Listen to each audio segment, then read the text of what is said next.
Bismillahirrahmanirrahim. Assalamualaikum warahmatullahi wabarakatuh. Ketemu lagi dengan pembahasan latihan soal UTBK SBMPTN Matematika Saintek. Yang akan kita bahas kali ini adalah 5 soal. Silahkan disimak dengan baik, semoga adik-adik bisa memahaminya dan bisa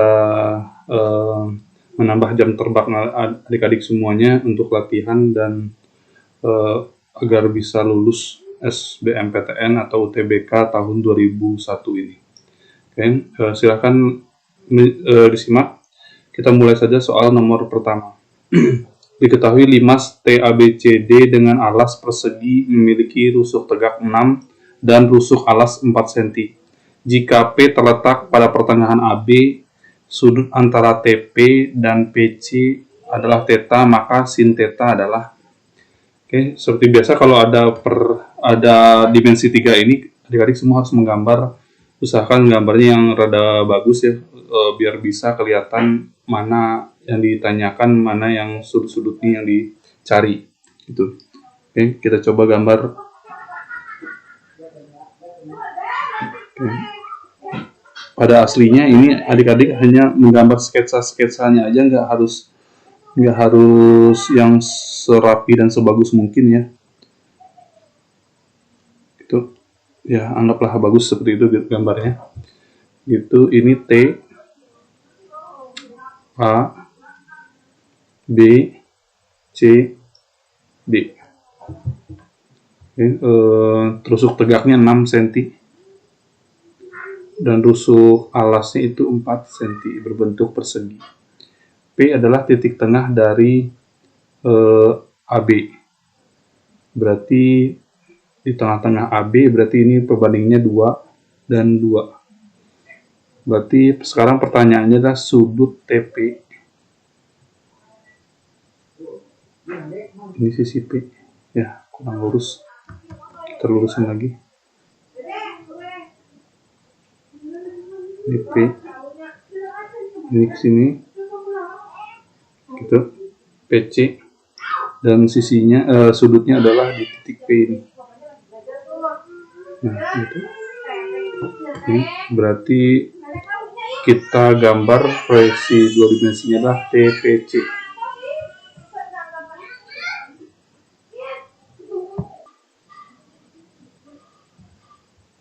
Berarti tinggal kita gambar proyeksi 2 dimensinya berbentuk segitiga.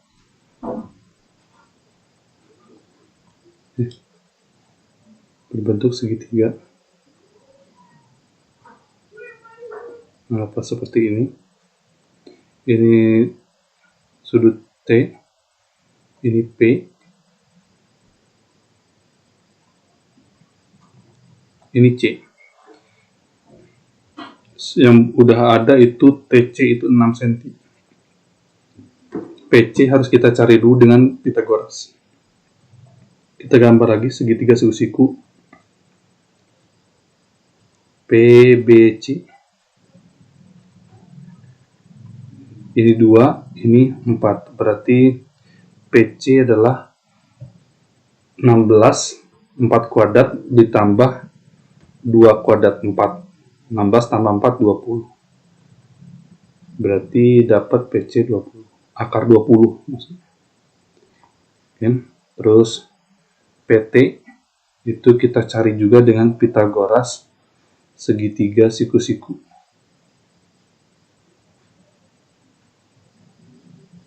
Ini P, T, B, PB 2, TB 6, berarti TP itu Pythagoras dari 6 kuadrat, 36 dikurang 4, 2 kuadrat, jadi 36 kurang 4, jadi dapatnya adalah 32. Ini kalau kita sederhanakan jadinya 2 akar 5. Ini kalau kita sederhanakan jadinya 16 kali 2 berarti 4 akar 2. Berarti ini adalah 4 akar 2. Ini kita tulis sama dengannya 2 akar 5. sudutnya adalah di sudut P, theta. Oke, semua sisinya diketahui, ditanyain sudut P, berarti kita nggak bisa langsung nyari sinnya, tapi kita cari cosnya dengan aturan cosinus. Ya, ini berarti pakai rumus cosinus P kuadrat sama dengan P kuadrat sama dengan C kuadrat ditambah T kuadrat dikurang 2CT kali cos theta. Nah, dari cos ini nanti baru kita cari sinusnya. Kita masukkan nilainya. P kuadrat itu yang sisi P, yang berarti yang di depan sudut P, berarti yang 6-nya. 6 kuadrat sama dengan sisi C-nya yang berada di depan sudut C, berarti 4 akar 2. Kita kuadratkan. Ditambah sisi C-nya itu yang berada di depan sudut T, berarti akar 20 aja kita tulis, kuadrat, dikurang 2 kali 4 akar 2 dikali T-nya 2 akar 5 dikali cos theta. Jadi kita sederhanakan bentuk perhitungannya, 36 sama dengan ini 32 ditambah 20 dikurang ini 2 kali 2, 4 kali 4, 16. 16 akar 10 kali cos theta. Tinggal kita pindah ruasin semuanya. Ini 16 akar 10 cos theta sama dengan 32 tambah 20 dikurang 36. Si 36-nya pindah ruas jadi kurang 36. Jadi cos theta-nya 32 kurang 36 minus 4, 20 kurang 4, dapat jawabannya 16. 16 per 16 akar 10. 16 akar 10. Kita coret 16-nya jadi 1 per akar 10 dirasionalin akar 10 per 10. Gitu. Akar 10 per 10 kalau kita buat segitiga siku-siku dengan sudut theta,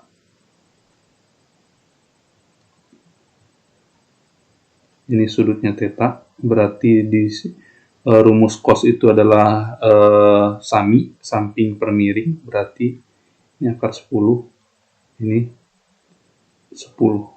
Berarti tinggal kita cari depan theta-nya, itu adalah 100 dikurangi 10. Ya, berarti 90. Akar 90.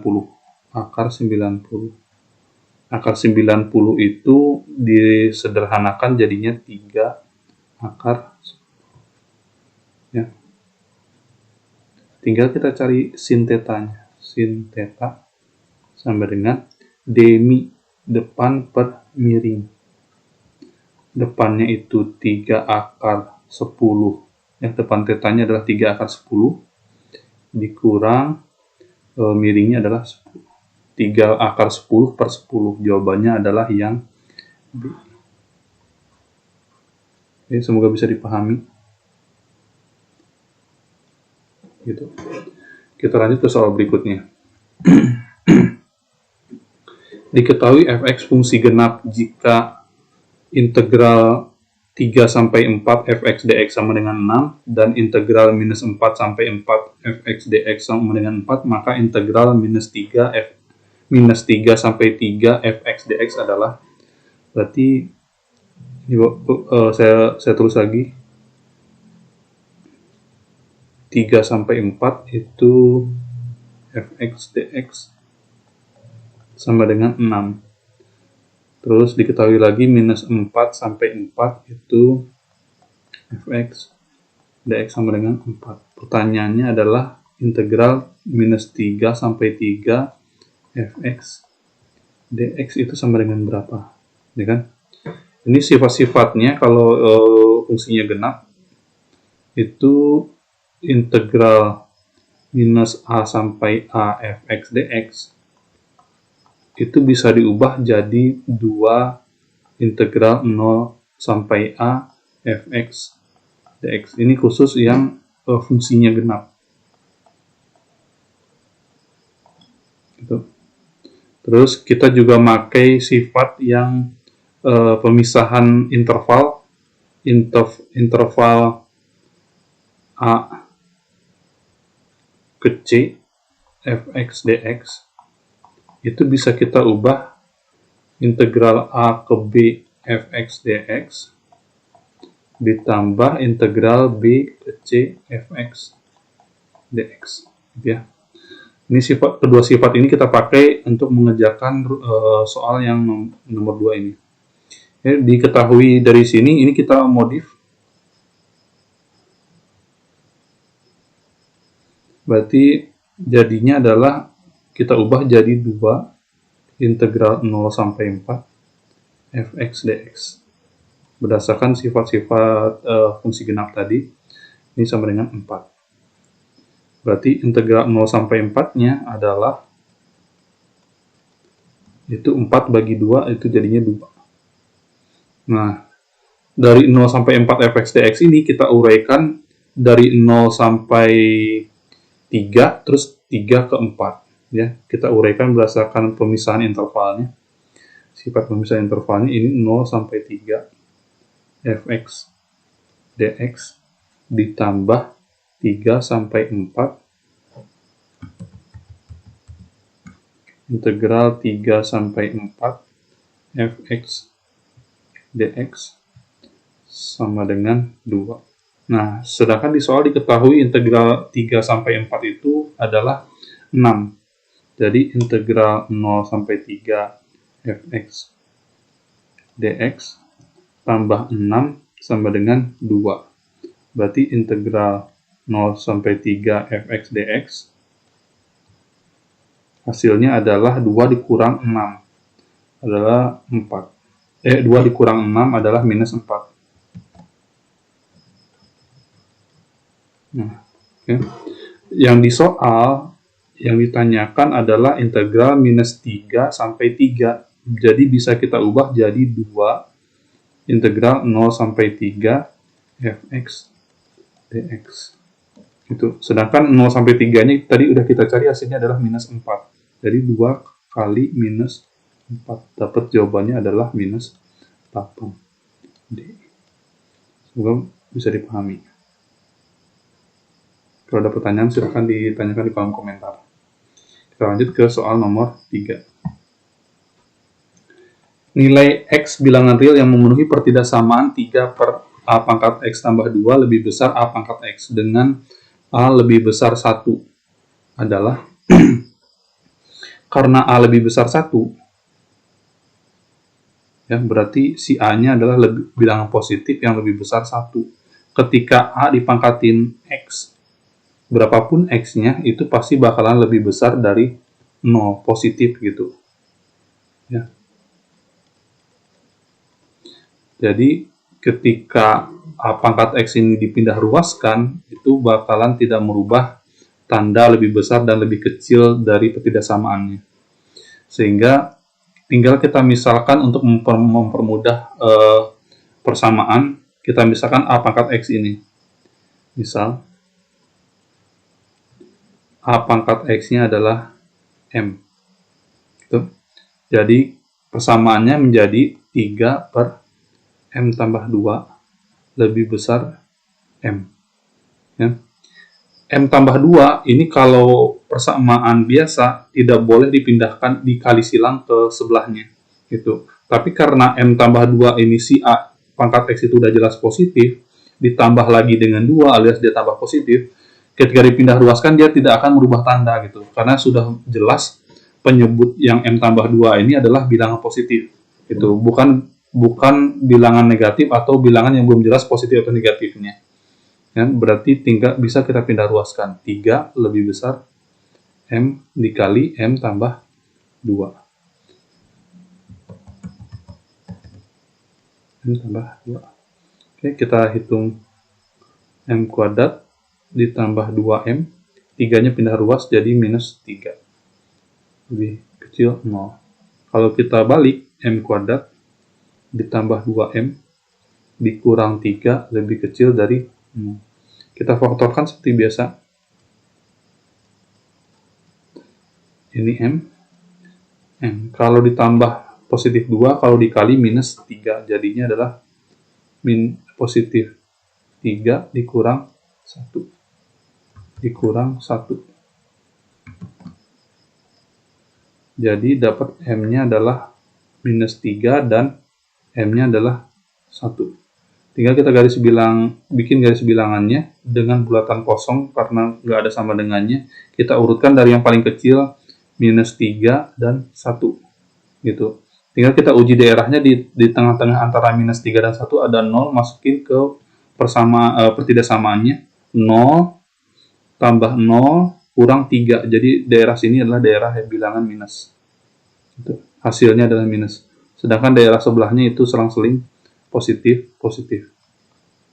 Nah, silahkan dicek yang lainnya kalau masih bingung. Ya, apakah benar di sini menghasilkan positif? Silahkan dicek. Tinggal dipilih bilangannya misalkan 2 atau di sini minus 4 gitu. Ya, diambilnya adalah yang lebih kecil dari 0 alias dia daerah yang menghasilkan negatif. Itu tinggal kita bikin di sini. Nah, inilah adalah HP untuk M-nya. Jadi M di antara 1 dan minus 3. Gitu. Nah, tapi ini belum selesai karena ini masih dalam variabel M. Kita balikin lagi ke asalnya karena M-nya tadi kita misalin adalah A pangkat X. A pangkat X lebih besar dari minus 3, lebih kecil dari 1. Oke, biar nggak bingung ini kita pisahkan pertidaksamaannya. A pangkat X lebih besar dari minus 3. Ini udah pasti. Ya, udah pasti benar gitu. Karena A pangkat X itu udah pasti positif gitu. Jadi udah pasti lebih besar daripada minus 3. Jadi ini tidak perlu kita selesaikan karena memenuhi untuk semua X, berapapun X yang kita ambil. Terus yang kedua adalah A pangkat X lebih kecil 1. Lebih kecil 1. Tinggal kita ubah A1-nya itu jadi A pangkat 0. A pangkat X lebih kecil A pangkat 0. A-nya bisa langsung kita coret karena A-nya adalah bilangan yang lebih besar dari 1. Bukan bilangan antara 0 dan 1. Bukan bilangan pecahan antara 0 dan 1. Jadi ini kita bisa langsung coret. Dapat X-nya adalah lebih kecil dari 0. Itu pilihannya adalah yang A. Nah, itu. Oke, silakan diperdalam lagi materi-materi tentang perpangkatan dan tentang pertidaksamaan. Kita lanjut lagi di soal nomor 4. A, B, dan C lebih besar dari 1, maka, nah, kalau kurang jelas saya tulis lagi nilai intinya. Soalnya A, B, C log C akar AB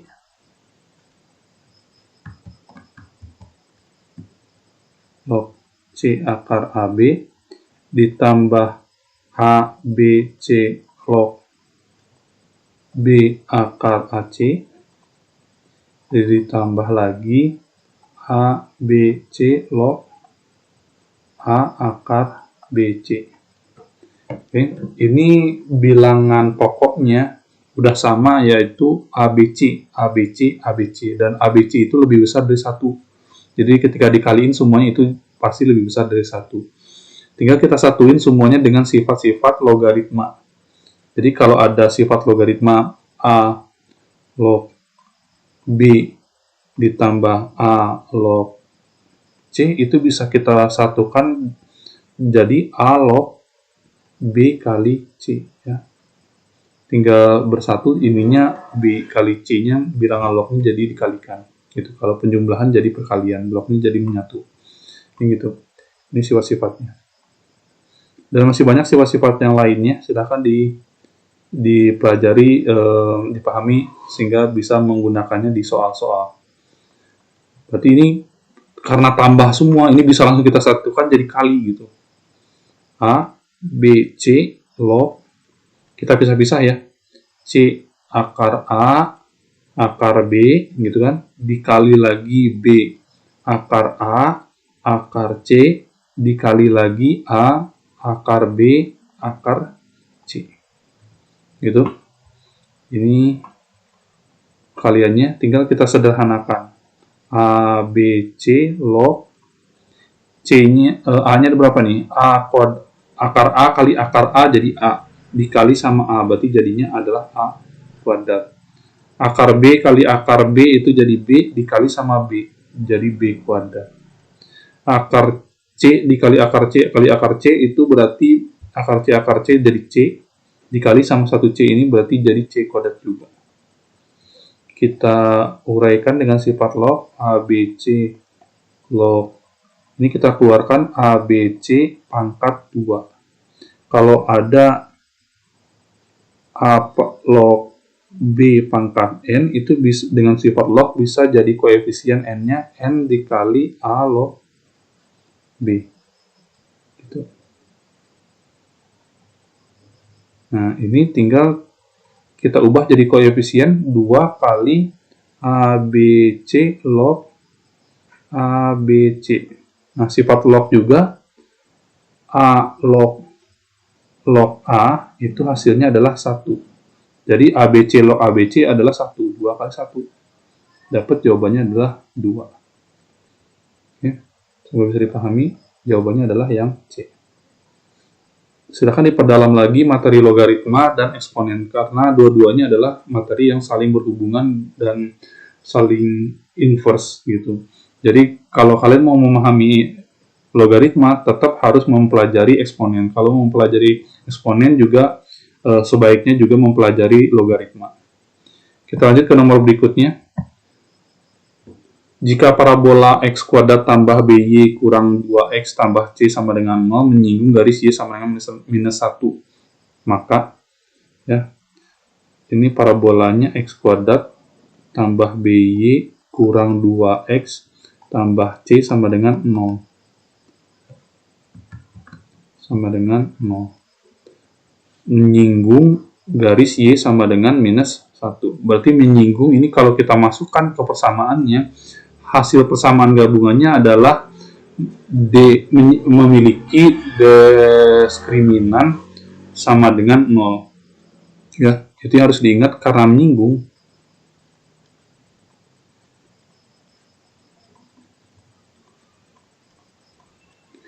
D-nya harus sama dengan 0. Tinggal kita masukkan, substitusikan Y sama dengan minus 1 ke sini. Ya, karena Y-nya cuma 1. Jadinya adalah X kuadrat dikurang B ya, karena Y-nya minus 1, dikurang 2X tambah C. Tambah C sama dengan 0. Kita susun biar enak. X kuadrat dikurang 2X ditambah C kurang B. Ini adalah konstantanya C kurang B. D-nya sama dengan 0 karena kedua-duanya saling menyinggung, berarti kita masukkan ke rumus D. Diskriminannya adalah B kuadrat dikurang 4AC sama dengan 0. Ini jangan sampai lupa, B kuadrat kurang 4AC. Kalau menyinggung. Masukin B-nya minus 2 pangkat 2 dikurang 4, A-nya itu koefisien X kuadrat yaitu 1, dikali konstantanya adalah C kurang B sama dengan 0. Ini 4 sama dengan, ini minus 4 sekian-sekian ini kita pindah ruaskan sini jadi 4 C kurang B. 4-nya bisa kita coret jadi 1. Jadi 1 sama dengan C kurang B.